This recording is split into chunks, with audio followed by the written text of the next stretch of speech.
आदाब नाज़रीन, आप देख रहे हैं गुलिस्तान न्यूज़। 12 बज चुके हैं। खबरनामा लेकर मैं आपका मेज़बान गौहर कुची आपकी खिदमत में हाजिर। तफसीलात से पहले नजर डालते हैं सुर्खियों पर।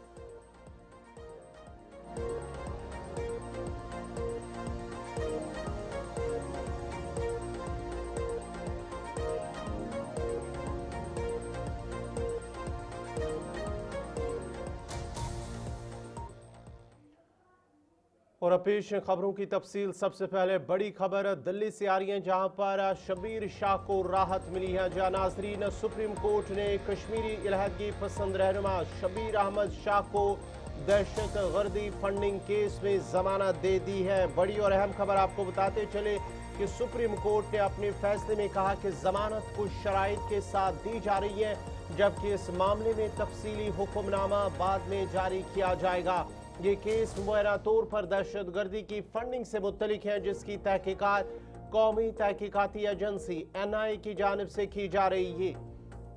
शबीर अहमद शाह को इस केस में पहले गिरफ्तार किया गया था और वो काफी अरसे से अदालती हिरासत में थे। सुप्रीम कोर्ट के इस फैसले के बाद उन्हें बड़ी कानूनी राहत मिली और अदालत ने वाज़ेह किया है कि जमानत मखसूस शराइत के साथ होंगी, जिनकी तफसील हुक्मनामे में दी जाएगी। बड़ी और अहम खबर आपको बताते चले कि शबीर अहमद शाह को दहशतगर्दी फंडिंग केस में जमानत मिली है और सुप्रीम कोर्ट से शबीर अहमद शाह को राहत मिली है। सुप्रीम कोर्ट का बड़ा ये फैसला है, जहां पर शबीर अहमद शाह को मशरूत शराइत यानी कि शराइत पर यह जमानत दी गई है और सुप्रीम कोर्ट ने कहा है कि जो तफसीली हुक्मनामा है वो बाद में जारी कर दिया जाएगा।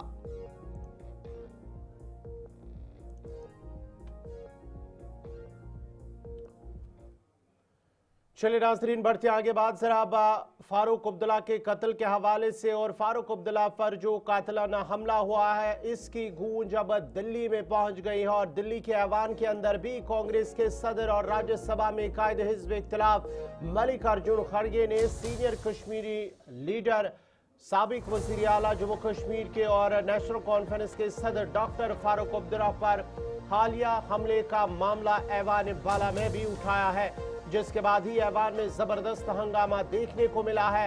राज्यसभा में खिताब करते हुए खड़गे ने कहा कि जब जम्मू कश्मीर को मुकम्मल रियासती दर्जा हासिल था तो इस तरह के वाकयात देखने को नहीं मिलते थे। उन्होंने इल्जाम आयद किया है कि मौजूदा निजाम हुक्मरानी में खुदे की अमन अमान की सूरत हाल नुमाया तौर पर खराब हुई है। उन्होंने कहा है कि यह खुशकिस्मती की बात है कि मौके पर मौजूद सिक्योरिटी एहलकारों ने बरवक्त कार्रवाई करते हुए फारूक अब्दुल्ला को महफूज रखा है। खड़गे ने सवाल उठाया है कि क्या हुकूमत खुदे में सियासी रहनुमाओं की हिफाजत को यकीनी बनाने के लिए कोई ठोस मंसूबा रखती है। खड़गे के इस बयान पर हुकूमती बेंचों से ताल्लुक रखने वाले अरकान ने सख्त एतराज किया, जिसके बाद ही ऐवान में शोर शराबा और हंगामा भी शुरू हो गया। हमला किया गया है और उनकी सुरक्षा खतरे में है और ये आज ऐसा माहौल वहां पर क्यों हुआ, क्योंकि उनकी सुरक्षा खतरे में इसलिए है कि उस जम्मू कश्मीर को स्टेट का स्टेटस था वहां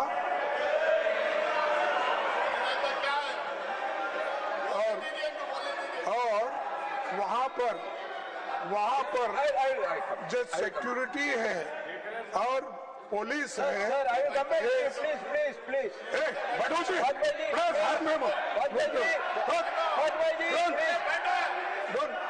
सर, वहां की सिक्योरिटी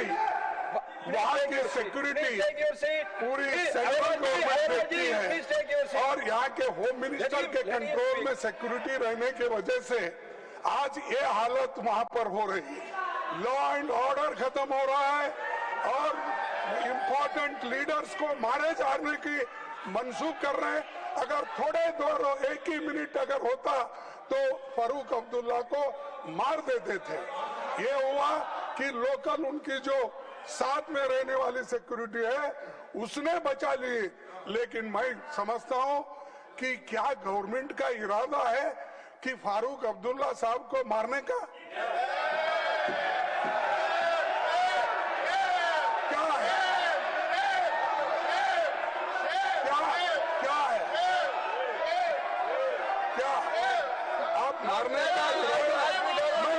पूछ रहा हूँ, अगर उनको सेफगार्ड करना चाहते थे तो फुल सिक्योरिटी होना चाहिए। अगर आप वहाँ के लोगों को सिक्योरिटी नहीं दे सकते हैं, आप स्टेट गवर्नमेंट वहाँ पर बनेगी। कुन चौधरी रमजान ने ऐवान बाला में सीनियर रहनुमा और जम्मू कश्मीर के साबिक वज़ीर आला डॉक्टर फारूक अब्दुल्ला पर हालिया हमले के मामले को उठाते हुए शदीद तशवीश का इजहार किया। उन्होंने कहा है कि पुलिस डॉक्टर फारूक अब्दुल्ला को मुनासिब सिक्योरिटी फराहम करने में नाकाम रही है और जो उसके अपने वर्कर्स आसपास थे, ये उनकी मेहरबानी है कि उन्होंने उसको ओवर पावर किया, उस एसएलएंड को, और उसको बचाया, उसकी जिंदगी बची। लेकिन अफसोस की बात यह है, जो रियासती पुलिस थी वो कहीं नहीं थी। शर्म करो। और इस इंसिडेंट में डिप्टी चीफ मिनिस्टर साहब जो ऑनरेबल फारूक साहब के साथ थे वो जख्मी हो गए। इन स्पाइट ऑफ दैट उन्होंने उस एसएलएंड को ओवर पावर किया डिप्टी चीफ मिनिस्टर ने, और उसके जो साथी थे अपनी गाड़ी में भर दे और अब फिर थाने में गए, उसको थाने में बंद करवा दिया। मैं ये कहना चाहता हूँ, ये पुलिस गई कहाँ थी? मैं ये कहना चाहता हूँ कि रियासत में कोई सिक्योरिटी का नहीं है। आपने पहलगाम भी देखा, एलजी ने ओन किया कि मैं रिस्पॉन्सिबल हूँ उस इंसिडेंट का, उसके बाद भी कुछ भी नहीं हुआ। आज जब डॉक्टर फारूक अब्दुल्ला साहब, जिसकी कंट्रीब्यूशन है, 3 बार चीफ मिनिस्टर रहे, और 90s में रियासत जम्मू कश्मीर खो गई थी, ये डॉक्टर फारूक साहब की ही मेहरबानी है कि उन्होंने उसको कश्मीर को फिर से नेशनल मेन स्ट्रीम में लाया। अगर इंसिडेंट आज होता तो सारा कश्मीर टर्मोइल में फिर जाता है। मैं चाहता हूँ एक तो सिक्योरिटी वापस रियासत को मिलनी चाहिए, स्टेटहुड वापस मिलना चाहिए, और डॉक्टर फारूक साहब की जो सिक्योरिटी है उसको अपग्रेड किया जाना चाहिए। ये मेरी गुजारिश है इस सदन से। सीनियर लीडर और मरकजी वजीर जेपी नड्डा ने भी इस हवाले से ऐवान के अंदर आवाज बुलंद की और कहा है कि फारूक अब्दुल्ला एक सीनियर रहनुमा है और उसकी हिफाजत, मामूल की हिफाजत का बंदोबस्त किया जाएगा।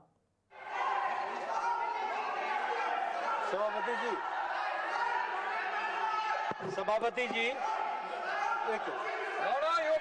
please take your seat. I asked him to respond. You please take your seat. I'm not going to allow every member to speak. Already, leader of the opposition has spoken it. You please take your seat. सभापति जी, कल जो रात घटना घटी है, जम्मू कश्मीर के वरिष्ठ नेता और देश के भी वरिष्ठ नेता श्रीमान फारूक अब्दुल्ला जी, जो कई बार मुख्यमंत्री रहे, उन पर जानलेवा हमला हुआ। ये बहुत ही चिंता का विषय है और ये बहुत ही गंभीर मामला है। भारत सरकार इस बारे में बहुत गंभीर है और मैं भारत सरकार की ओर से इस बात का विश्वास दिलाता हूं कि जितनी भी इसमें इंक्वायरी की आवश्यकता होगी वो पूरी की जाएगी और जो दोषी है, जिसे पकड़ लिया गया है, उसके मंसूबों को भी बहुत गहराई से उसकी जानकारी ली जाएगी और इस तरह की घटना दोबारा न हो, क्योंकि भारत सरकार हर नागरिक के जीवन की चिंता करती है और वरिष्ठ नेता फारूक अब्दुल्ला जी के जीवन की। जम्मू कश्मीर के साबिक वज़ीर आला डॉक्टर फारूक अब्दुल्ला पर हुए हमले की कांग्रेस ने सख्त मजम्मत की है। कांग्रेस के रुकन पार्लियामेंट प्रमोद तिवारी ने इस वाक़े पर रद्द-ए-अमल देते हुए कहा कि वो खुदा का शुक्र अदा करते हैं कि डॉक्टर फारूक अब्दुल्ला इस हमले में बाल बाल बच गए हैं। मैं भगवान को धन्यवाद देता हूं कि उस हमले में वो बाल बाल बच गए, परंतु कश्मीर में जब से राज्य का दर्जा हटाया, 3 से 70 हटाया, तो जैसा दावा था केंद्र सरकार का, कानून व्यवस्था सुधर जाएगी। पहले से ज्यादा आतंकवादी गतिविधियां हुई। पहलगाम में सामूहिक आतंकवाद का बीभत्स स्वरूप सबने देखा। कुल मिलाकर यूनियन टेरिटरी बनने के बाद चूंकि कानून व्यवस्था सीधे केंद्र का विषय हो जाता है, गृह मंत्रालय के अधीन है, तो हम इस हमले की निंदा करते हैं और वहीं पूरी जम्मू में एक शादी की तकरीब के दौरान साबिक वज़ीर आला और नेशनल कॉन्फ्रेंस सरबराह डॉक्टर फारूक अब्दुल्ला पर कातिलाना हमले के बाद आज सुबह उनके फर्जंद और वज़ीर आला उमर अब्दुल्ला जम्मू में उनकी रिहाइशगाह पहुंचे और उनकी खैरियत दरियाफत की है, जबकि काबीना वज़ीर जावेद डार समेत दीगर लीडरान भी उनकी रिहाइशगाह पहुंचे। वाज़ेह है कि डॉक्टर फारूक अब्दुल्ला उस हमले में बाल बाल बच गए। ये जानलेवा हमला उनके सिक्योरिटी एहलकारों की चौकसी की वजह से नाकाम बना दिया गया है। फिलहाल मुलजिम पुलिस हिरासत में है और उनसे पूछताछ जारी है। ये आया बंदा, वो देखो अभी नहीं आया। ये आया, ये टोपी वाला, ये मार लगा है, वो देखो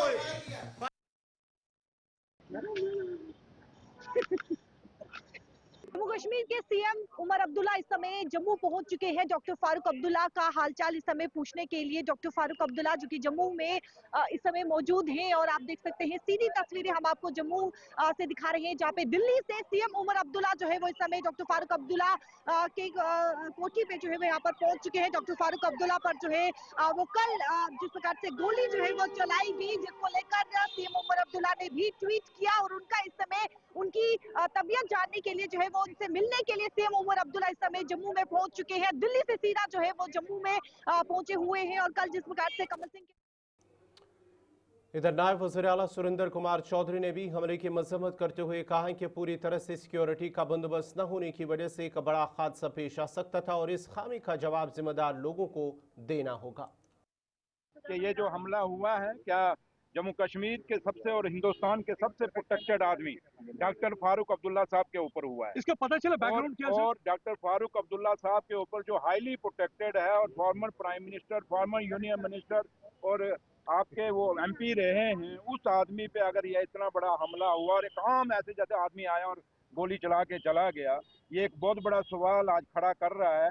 और अगर डॉक्टर फारूक अब्दुल्ला साहब के ऊपर, क्योंकि डॉक्टर फारूक अब्दुल्ला साहब के साथ लेफ्ट साइड में मैं चल रहा था और राइट साइड नासिर असलम वानी साहब चल रहे थे, और जिस फंक्शन के अंदर इतने हाईली प्रोटेक्टेड पर्सनैलिटी हो और उनके साथ जम्मू कश्मीर का डिप्टी चीफ मिनिस्टर हो, एडवाइजर साहब हों और बाकी लोग जो हमारे मेंबर लेजिस्लेटिव्स हों, उसके बाद उस वहाँ इतना बड़ा ये हादसा होना ये कोई छोटी बात नहीं, और ये सोचने पे मजबूर कर रहा है। और अब क्या है क्या नहीं है ये इन्वेस्टिगेशन पुलिस कर रही है, लेकिन इस पे एलजी साहब को बड़ा सीरियस नोट लेना पड़ेगा, क्योंकि ये मौत हमने बड़ी करीब से देखी है।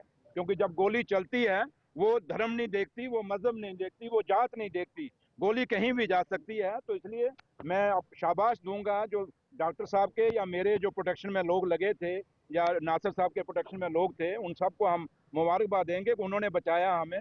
और लास्ट में हालत ये हुई कि हमें उस बंदे को थाने पहुंचाने के लिए वहां बंदा नहीं था, मेरे पीएस और मेरी गाड़ी वो जाके थाने छोड़ रही है, जबकि उसको किसने लेना चाहिए था। ये सवाल भी मैं नहीं कहूंगा कुछ को लेना चाहिए नहीं, आप इसका जवाब मांगिए लोगों से, क्योंकि मेरे पीएस और मेरी गाड़ी जो है स्कॉर्पियो गई और उसको जाके थाने हवाले किया। वहां उस बंदे को पकड़ने वाला अगर मैं भी छोड़ देता, क्योंकि डॉक्टर साहब को हमने पहले निकाला उसके बाद मैं निकला हूं, अगर मैं भी आ जाता तो बंदा कहीं भी भाग सकता था। इसलिए ये बहुत बड़ा हादसा है, ये बहुत बड़ा अटैक था। और ये आज जो हम लोग इलेक्टेड लोग हैं, अगर डॉक्टर साहब पे इतना, डॉक्टर फारूक अब्दुल्ला साहब पे इतना बड़ा हमला हो सकता है, तो आप हिलाएं कि जम्मू कश्मीर की कैबिनेट कैसे मूव करेगी। ये सारी बातें जो हैं आप सिक्योरिटी फोर्सेस पूछिए, उनको बोलिए इधर उधर की बात ना कर, बताइए। इधर रुकन असम्बली जफर चौधरी ने फारूक अब्दुल्ला पर हुए कातिलाना हमले की मजम्मत करते हुए कहा है कि इसकी तहकीकात होनी चाहिए और मुलजिम के पीछे कौन लोग हैं उसकी भी बारीकबीनी से छानबीन होनी जरूरी है। ये बहुत ही बड़ा ऐसा एक वाकया है कि जिसकी जितनी निंदा की जाए उतनी कम है, और इसमें तहकीकात होनी चाहिए, इन्वेस्टिगेशन होनी चाहिए कि ये किस तरह से हुआ और क्यों हुआ, इसके पीछे कौन है, इसका कोई जाती अपना मोटिव था या इसके पीछे कोई और शख्स है। तो ये बड़ा दुखदेह वाकया है। लॉ एंड ऑर्डर का तो पूरा फेलियर है कि एक डिप्टी सीएम वहाँ मौजूद है, एक डॉक्टर साहब वहाँ मौजूद है, नासिर साहब वहाँ मौजूद हैं, कैबिनेट के मिनिस्टर हैं वो भी, और एक आदमी पिस्टल लेकर वहाँ एंटर होता है। ये तो कितना बड़ा फेलियर है। हम तो इससे तो हैरान हो गए और डर गए हम कि ये इतना बड़ा सिक्योरिटी फेलियर किस तरह से हो सकता है? नेशनल कॉन्फ्रेंस आज प्रोटेस्ट भी कर रही है श्रीनगर में भी, जम्मू में भी। जाहिर है होना तो चाहिए। नेशनल कॉन्फ्रेंस क्या प्रोटेस्ट करे? मैं तो कहता हूँ कि रियासत के हर आदमी को ऐसे वाक़े की प्रोटेस्ट करना चाहिए। एनआई ने सरहदी जिला पूंछ में दहशतगर्दी की साजिश से मुतल्लिक केस की तहकीकात के सिलसिले में मुख्तलिफ मकामात पर छापामार कार्रवाइयां अंजाम दी है। हुकाम के मुताबिक ये कार्रवाइयां जिला पूंछ के इलाकों महला खुरीना और हरी सरनकोट में की गई हैं। जराये के मुताबिक ये छापे उस केस के सिलसिले में मारे गए जिसमें 2024 के दौरान 2 अफराद के कब्जे से असला और गोला बारूद बरामद किया गया था। बरामदशुदा असले में एक पिस्तौल, 2 ग्रेनेड शामिल थे। तहकीकात के दौरान एनआई ने इस मामले में मुलविस मुलजिमान अब्दुल अजीज और मनवर हुसैन के खिलाफ पहले ही चार्जशीट दायर कर रखी है। इस केस में उनके सरहद पार से हैंडलर नज़ीर हुसैन को भी नामजद किया गया है। हुकाम का कहना है कि ये चार्जशीट गुज़श्ता साल अप्रैल में अदालत में पेश की गई थी और केस की मज़ीद तहकीकात जारी है।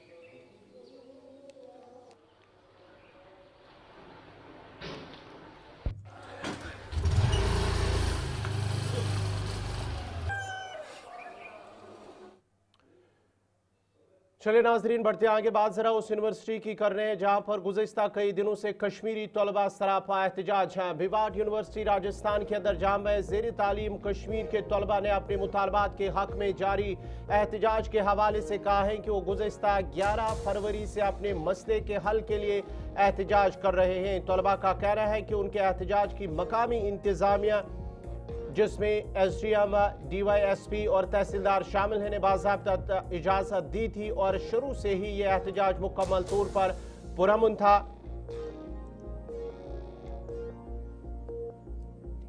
तलबा के मुताबिक गुज़श्ता रोज से 11 फरवरी से 9 मार्च तक पुलिस ने कोई कार्रवाई नहीं की क्योंकि एहतजाज पुरअमन था। ताहम 9 मार्च को अचानक पुलिस ने ताकत का इस्तेमाल किया और कई तलबा को हिरासत में लेकर पुलिस गाड़ियों के जरिए थाने मुंतकिल किया। तलबा का इल्जाम है कि थाने में उनके खिलाफ एफआईआर दर्ज की गई है और अदालत में पुलिस ने मौक़िफ़ इख्तियार किया कि तलबा ने पुलिस की वर्दी को हाथ लगाया या बदतमीजी की, जबकि तलबा के मुताबिक इल्जाम बेबुनियाद और झूठे। इस हवाले से तलबा क्या कुछ कह रहे हैं, पहले उनकी बात सुनते हैं, उसके बाद ही उन मुतासरा तलबा से भी बराह रास्त बात करते हैं उनका क्या कुछ मामला है और क्या कुछ मुतालबात है। मैं मेवाड़ यूनिवर्सिटी से बीएससी नर्सिंग की स्टूडेंट हूँ।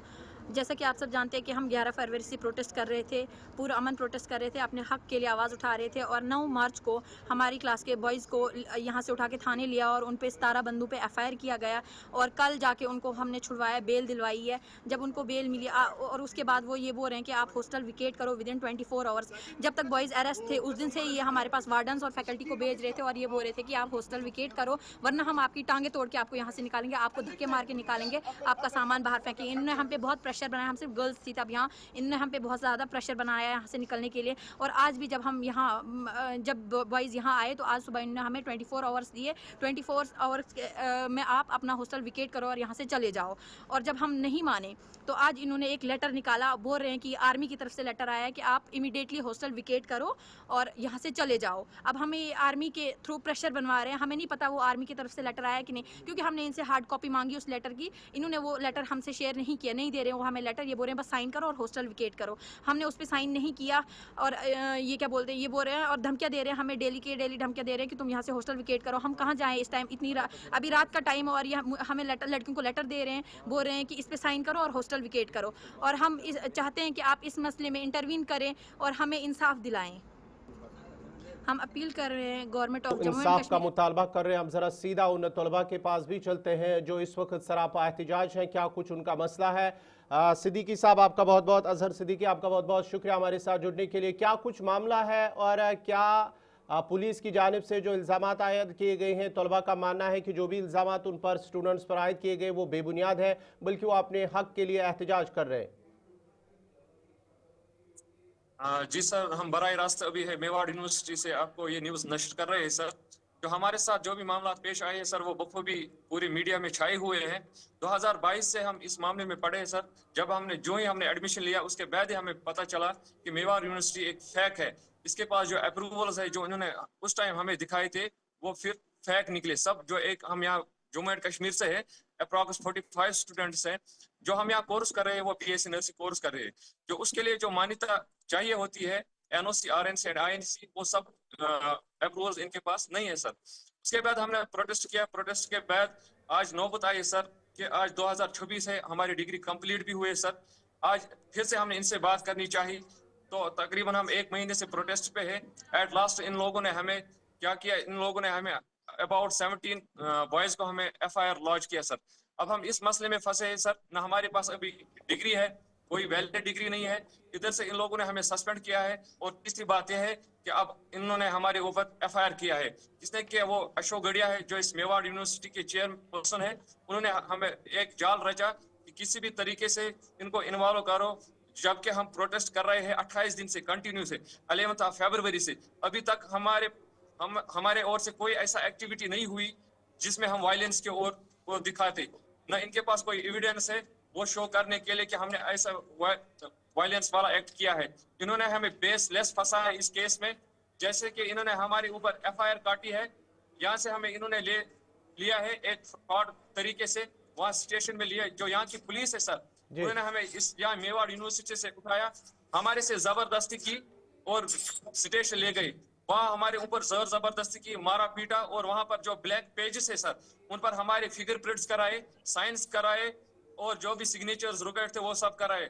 हमने यहाँ से उनसे कंटिन्यू ये बताना चाहा कि आप ये हमें बोलिए कि हम किन ब्लैंक पेपर्स पे साइन कर रहे हैं, आप हमें कौन से फिंगरप्रिंट्स ले रहे हैं, इनकी वजह क्या है।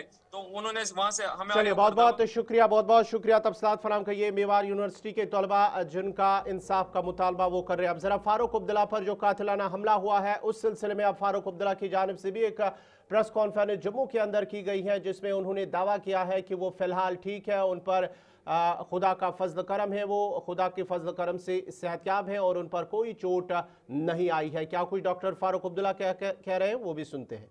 कि माहौल बिल्कुल ठीक हो गया है, उन्हें ये देखना चाहिए क्या सचमुच माहौल ठीक हो गया है, कि माहौल क्या उस लायक हो गया कि हम लोग इज्जत से चल सकें। ठीक है, हमारी राय अलग होगी, मगर भारत जो है वो इंडिपेंडेंट नेशन है, सेकुलर नेशन है, इसमें हर एक की आवाज़ हो सकती है। मुझे उनकी आवाज़ ठीक नहीं लगी, उनको मेरी आवाज़ ठीक नहीं लगी, मगर हम लोगों ने चलना है।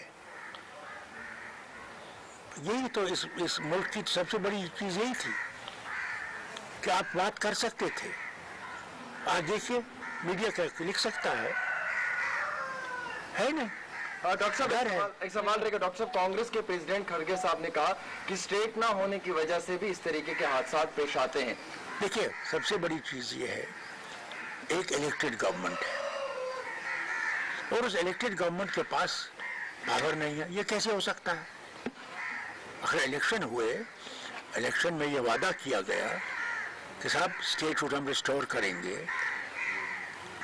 आपकी मुश्किलों को दूर करेंगे। आप बताइए, इतने साल हो गए, कहाँ है वो स्टेटहुड जिसका वादा न सिर्फ इन्होंने पार्लियामेंट में किया बल्कि इन्होंने सुप्रीम कोर्ट में किया। तब तो ये आप हम पे उंगली उठा सकते थे। सर, स्टेट ना होने की वजह से भी क्या क्राइम बढ़ रहा है जम्मू कश्मीर के अंदर? देखिए, क्राइम जो है वो तो आप जानते हैं कितना है, सारे वतन में कितना है, और है गरीबी बढ़ रही है, और जो अब हालत बन गई है दुनिया में ईरान की जंग से, उससे हम लोगों को और भी असर पड़ेगा। और सबसे बड़ी मुसीबत ये है कि गरीबी नहीं, मिडिल क्लास जो है, आप लोग जो हैं, क्या करेंगे आप? हर एक चीज का दाम चढ़ रहा है, आपके तेल का दाम चढ़ जाएगा, आपके गैस नहीं मिलेगी, क्या करेंगे? अब वो जमाने गए कि आप लकड़ी जला के चूल्हा जला सकते थे, वो जमाना गया। इसलिए मैं मरकज से जरूर कहूँगा, क्योंकि दोस्ती है ट्रंप से भी और नेतन्याहू से भी, कि खुदा के वास्ते उनसे कहिए जंग बंद करें। फारूक साहब, जंग बंद करना जरूरी है। जी, जिन्होंने आप पे अटैक किया, क्या क्योंकि वो कहते हैं हमारी पर्सनल रंजिश थी, क्या आप उनसे कभी मिले हैं या कोई आप? कभी नहीं मिला, जरा मैं जानता भी नहीं हूँ। मैंने पहली दफा उसकी तस्वीर तो कल उस मोबाइल पे ने मुझे दिखाई, मुझसे क्या रंजिश हो सकती है? डॉक्टर साहब, क्या ये इकलौता शख्स है कि आपको लगता है साजिश के पीछे और भी कुछ हो सकता है और ये पॉलिटिकल साजिश भी हो सकती है? देखिए, मैं कुछ नहीं कह सकता, मैं किसी के ऊपर उंगली नहीं उठा सकता क्योंकि मुझे कुछ पता ही नहीं है। सर, मुझे बिल्कुल ये पता नहीं है कि इसको क्या रंजिश मुझसे है। मेरे दरवाजे तो हर वक्त खुले हैं, कभी आपने दरवाजा बंद देखा? जो भी आता है मैं उसका सुनता हूँ, जितना हो सकता है मुझसे मैं उसका काम करता हूँ। डॉक्टर, आपकी सिक्योरिटी जो कैवलकेड है उसको भी डाउनग्रेड किया गया था, तो क्या उसका भी नतीजा हो सकता है? देखिए, आप कितनी भी सिक्योरिटी बढ़ाएं, जो कातिल है he has an advantage. Remember always. उसके पास एडवांटेज है, वो कहाँ पे आपको टारगेट करना चाहता है, क्या करना चाहता है, वो बेहतर जानता है बनिस्बत की सिक्योरिटी के। मैं ये कहूँ कि साहब और सिक्योरिटी बढ़ाइए, उससे मुझे वो फायदा सवाल नहीं। सबसे बड़ी मुसीबत ये है कि we live in an era where terrorism is up in the sky और इसका हम कंट्रोल कर ही नहीं रह सकते। Well, last question, sir. Home Minister has assured you of action and results very soon. And what actually you conveyed him while you were talking to him? I said to him, thank you for calling, and I hope you will be able to get down to the ground of this. Farooq साहब, And I wished him well. Shabbir Shah की bell हो गई है, supreme court ने आज शब्बीर शाह को bell दी है, किस तरह से लेते हैं, क्या रिएक्शन? बहुत मुबारक हो। मैं समझता हूँ सबको छोड़ना चाहिए, आए और इस वतन को बेहतर बनाएं कि लोग यहाँ जिंदा रह सके, इंसानियत से जिंदा रह सके। तो ये डॉक्टर फारूक अब्दुल्ला। कातिलाना हमला जो कल उन पर हुआ है, उसके बाद ही फारूक अब्दुल्ला की पहली बार उन्होंने मीडिया से बात की और कहा है कि अल्लाह के फजल करम से वो बच गए हैं, बाल बाल बच गए हैं, और साथ ही साथ ये भी कहा है कि इस हवाले से इकदाम उठाने की ज़रूरत है। तो यहाँ पर उर्दू खबरनामा इख्तिताम पजीर हुआ चाहता है, तो आप गुलिस्तान न्यूज़ बने रहे। गुलिस्तान न्यूज़ पर हिंदी खबरनामा शिवपन शर्मा के साथ मुझे दीजिए इजाज़त। अल्लाह।